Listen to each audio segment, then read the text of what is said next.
Before installing the PowerGrade, I recommend creating a PowerGrade album. PowerGrades imported into this album will be accessible from all projects resolve-wide, which means you'll only have to import the PowerGrade once. Once that's done, second mouse button click on the gallery background and click Import. Navigate to the location of the PowerGrade and select either the DRX or the PNG file. Then click Import. Before you can use the PowerGrade, you will need to set up Resolve Color Management correctly. This can be done either through the standard setup via the menus or through node-based color management. First, let's take a look at the standard setup. In Settings, navigate to the Resolve Color Management tab. Set the color science to DaVinci YRGB Color Managed. Next, untick Automatic Color Management, and in the color processing mode, select HDR DaVinci Wide Gamut Intermediate. Any other value here will create incorrect results, so it must be HDR DaVinci Wide Gamut Intermediate. Next, in the output color space, select the format that matches your deliverable. For me, this will usually be Rec. 709 Gamma 2.4. But if, for example, you're doing an HDR project, then set that as the output here. Back in the Color tab, you'll notice Resolve has only correctly color managed one of these clips. For raw footage or footage with metadata, Resolve will automatically apply the correct input transform.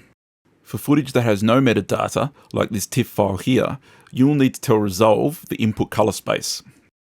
To do this, second mouse button click on the thumbnail and navigate to Input Color Space.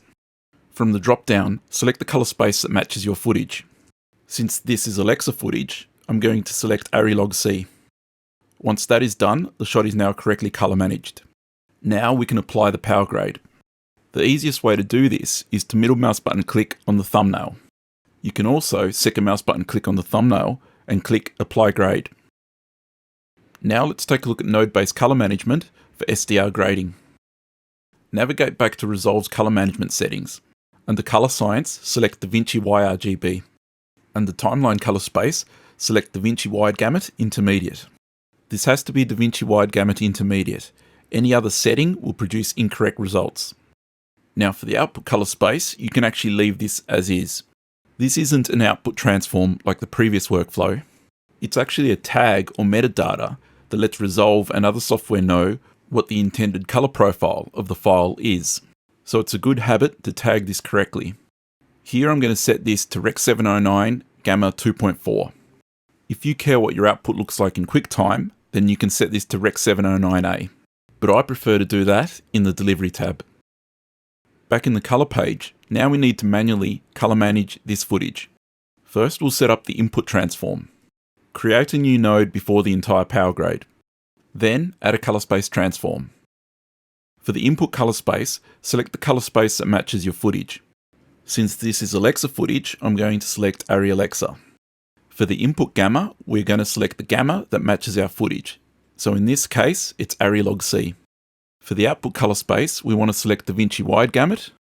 And for the output gamma, we want to select DaVinci Intermediate. Any other output color space or gamma will produce incorrect results. So it needs to be DaVinci Wide Gamut and DaVinci Intermediate. Next, we'll set the tone mapping to none, as this doesn't apply to this transform. Now we need to create the output transform. Create a node at the end of the entire PowerGrade. Then add a color space transform. For the input color space, select DaVinci Wide Gamut.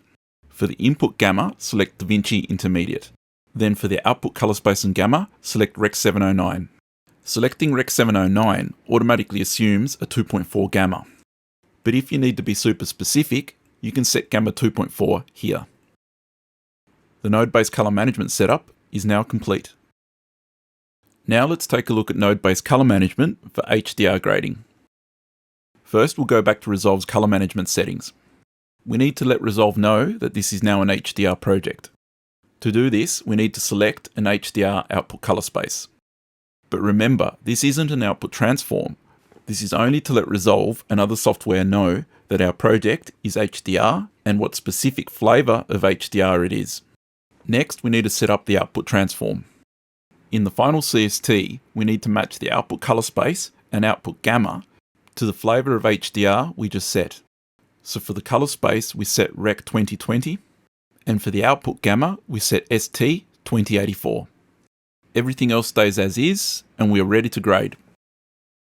Now let's take a look at the node graph. When you first apply the PowerGrade, this is what you'll see. As long as Resolve has automatically set the input transform to match your footage, or you've manually done this yourself, you should be ready to start grading immediately without any further transforms. So the PowerGrade is actually divided into two. This highlighted section here is actually the print film emulation itself. Grading before this section, such as in Node 1, is the equivalent of grading before a standard print film emulation LUT.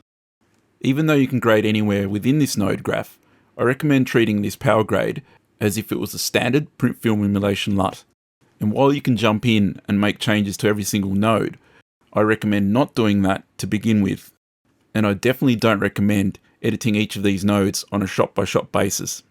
Not only is that inefficient, it is also a guaranteed way to get inconsistent results. So the way I approach using this PowerGrade is to do as much as possible before this section. It's only when a colour is consistently not looking the way it should that I go in and start making changes. So the first node is the exposure balance node. Here is where I set the exposure of the shot and balance skin tones. If you balance your skin tones correctly here, you shouldn't need to make any skin tone qualifications and adjustments later on. In this node, you can actually use whatever tool you like. Because it's a colour managed workflow, every tool will behave as it should. But there are two tools I like to use best. For setting the main exposure of the shot, I like to use global exposure. For setting the main colour balance of the shot, I like to use the global colour wheel. Feel free to add more nodes after node 1 if you need more nodes for specific looks or corrections. Also, I should probably mention that it's a good idea to add a node before node 1 and then apply some noise reduction. I do this for every single project. The next node is a gamut mapping node. Color warpers currently have a bug where if values exceed a certain luminance, it's possible you'll see strange artifacts. If you do see these artifacts, enabling this node should take care of them. The next three nodes are the core of the emulation. The emulation is built using the color warper tool. It is split into three: the base, the low values, and the high values. The next node emulates the cyan push that some print film emulations have.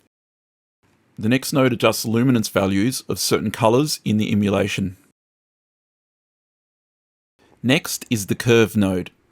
Feel free to make adjustments to this curve, especially when setting the look for HDR projects, but aim to use the same curve project-wide. Adjusting this curve shot to shot will produce inconsistent results. The next node emulates the print film emulation tints. For cleaner looking grades, look at disabling this node, or at least turning down the gain. The next two nodes adjust the white point by making it warmer. This is purely for aesthetic reasons, and is not meant for white point correction. I find enabling one of these nodes gives your project a slightly more retro, analog feel. And that's it for the node graph breakdown.